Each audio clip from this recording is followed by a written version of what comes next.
Nemanja, nisam gladna, mama. Mito, pazi! Usred NATO bombardovanja 1999. godine. Sukob zapada i istoka u Evropi tek ima da dođe.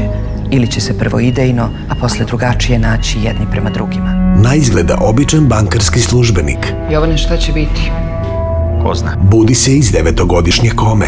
Pad Nemačke je početak istorijskih zbivanja. Dobro.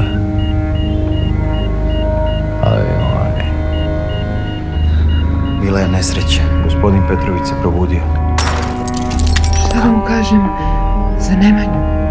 Svet koji je do tada poznavao 9 godina moj čovek nije tu da mi kaže da će sve biti u redu. više nije isti. Da se ne bojim. A samo on Budio se, šefe. možda može da odgovori na pitanje koje će promeniti živote. Koliko sam spavao? Bio si u komi. Koliko? 9. Dana. Godina. I znaš da mislim neki put da si nas sve zajedno opasno zajedno. Mitrije, morat ćeš da mi kažeš neke stvarčice koje si zamalo odneo u grob.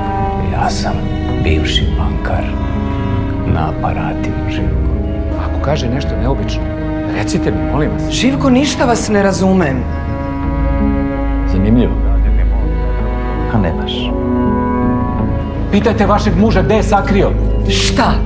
Zna on šta. Ana, gde smo? U bolnici. Imali smo saobraćajku, sećaš se?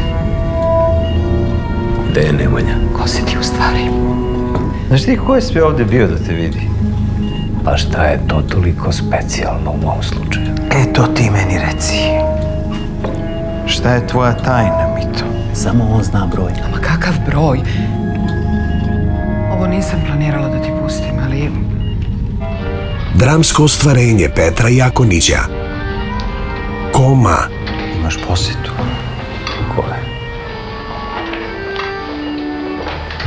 Moram nešto da ti kažem.